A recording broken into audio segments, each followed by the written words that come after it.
Assalamualaikum warahmatullahi wabarakatuh.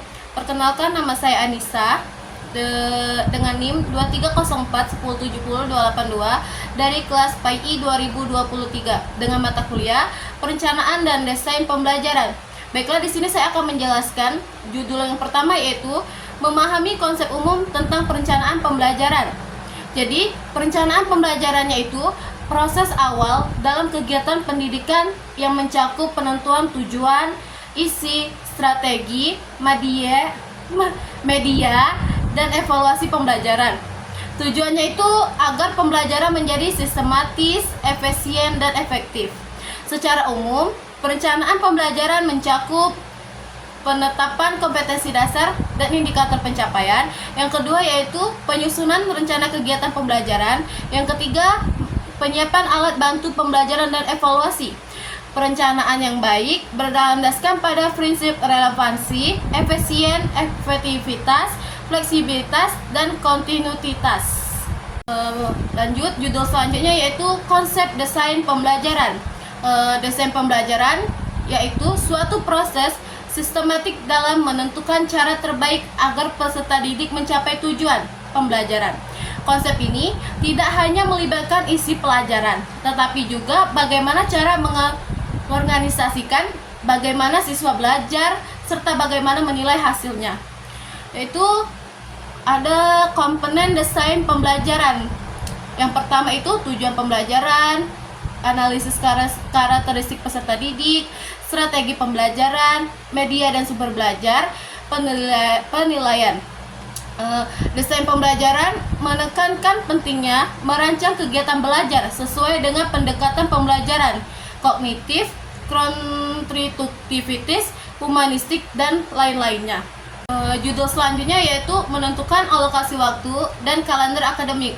Secara definisi, alokasi waktu yaitu distribusi waktu untuk seluruh proses pembelajaran berdasarkan kalender pendidikan tahunan. Di sini juga ada fungsi. Fungsinya yaitu mengatur waktu secara profesional sesuai kebutuhan materi. Yang kedua itu menjamin efektivitas kegiatan belajar selama 1 tahun ajaran.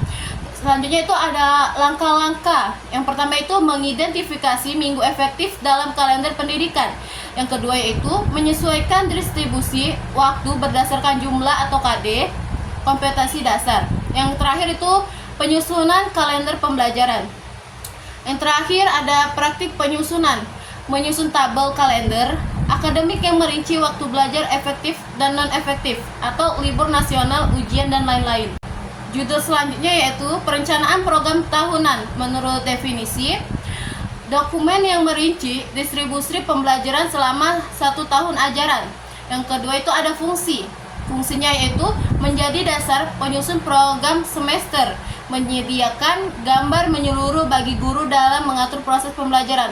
Ada juga di sini langkah-langkahnya. Yang pertama itu menelaah kurikulum dan SK atau KD. Yang kedua itu menentukan jumlah minggu efektif, dan yang terakhir itu ada mengalokasikan materi ke dalam minggu yang tersedia. Terakhir ada praktik penyusunan matriks tahunan berisi tema atau topik atau KD dan waktu pelaksanaan. Judul selanjutnya yaitu perencanaan program semester. Secara definisi, perincian rencana belajar selama 1 semester atau 6 bulan. Dan juga ada fungsinya. Fungsinya yaitu memberi struktur pelaksanaan kegiatan belajar dalam 1 semester. Yang kedua yaitu menyusun urutan penyampaian materi dan sistematis. Dan itu ada langkah-langkah. Langkah-langkah yang pertama yaitu menentukan minggu efektif semester. Yang kedua menyesuaikan jumlah KD dan materi pembelajaran. Dan yang ketiga itu membuat jadwal mingguan penyampaian materi. Yang terakhir yaitu ada praktik penyusunan. Penyusunan tabel program semester atau prosem mencakup tema, indikator, waktu, dan penilaian. Judul selanjutnya itu ada silabus. Menurut definisi, silabus adalah perencanaan pembelajaran pada suatu mata pelajaran untuk 1 semester atau 1 tahun. Ada juga fungsinya, yaitu menjabarkan KD ke indikator pencapaian, materi, metode, penilaian, dan media. Dan juga ada langkah-langkahnya. Yang pertama itu menelaah kurikulum dan SKL atau standar kompetensi lulusan. Yang kedua itu menentukan indikator. Yang ketiga merancang materi, metode, media, dan penilaian. Yang terakhir juga tuh ada praktik penyusunan. Jadi praktik penyusunan silabus itu disusun dengan format yang disarankan oleh Kemendikbud dan bisa berbentuk tabel. Judul selanjutnya yaitu Rencanaan Pelaksanaan Pembelajaran atau RPP. Menurut definisi, RPP yaitu dokumen yang menggambarkan prosedur dan perorganisasian pembelajaran untuk satu kali pertemuan. Fungsinya yaitu yang pertama menjadi panduan konkret bagi guru, yang kedua menghubungkan silabus dengan aktivitas kelas, dan yang selanjutnya yaitu ada langkah-langkah. Yang pertama itu ada menentukan tujuan dan indikator, yang kedua merancang kegiatan pembelajaran seperti pendahuluan, inti, penutup, dan yang ketiga itu menyiapkan media atau metode dan penilaian. Yang terakhir yaitu praktik penyusunan. Praktik penyusunan termasuk juga format RPP biasanya 1 lembar atau lebih tergantung pendekatan kurikulum. Judul selanjutnya yaitu pengembangan media belajar. Jadi media belajar itu alat bantu dalam proses pembelajaran yang menyampaikan informasi atau pesan ke pendidik. Terus selanjutnya itu ada fungsi. Fungsi yang pertama yaitu menarik perhatian peserta didik. Yang kedua itu meningkatkan pemahaman. Yang ketiga, mempermudah guru dalam menjelaskan konsep. Ada juga klasifikasi. Yang pertama, media visual seperti gambar, grafik, peta. Yang kedua yaitu media audio seperti juga rekaman suara atau podcast. Yang ketiga, media audio visual seperti video, animasi. Dan yang terakhir itu ada media interaktif seperti aplikasi, komputer, simulasi, dan digital. Judul selanjutnya yaitu media belajar. Ada karakteristik dan prinsip-prinsip. Jadi di sini karakteristik media yang baik yaitu seperti relevan dengan materi, menarik dan interaktif, sesuai dengan usia dan tingkat berpikir peserta didik.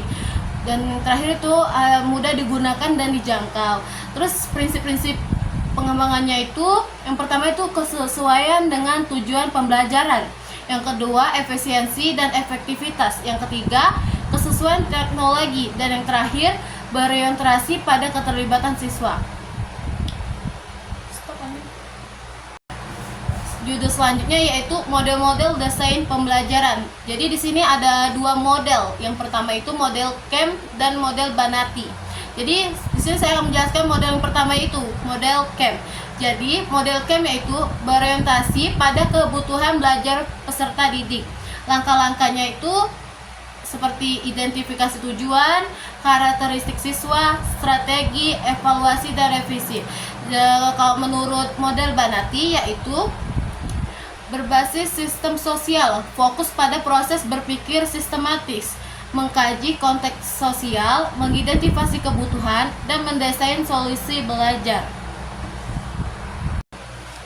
Yang terakhir yaitu ada model-model desain pembelajaran. Ini lanjutan dari sebelumnya. Yang pertama itu ada model Dick and Carey atau model sistematis dan berurutan.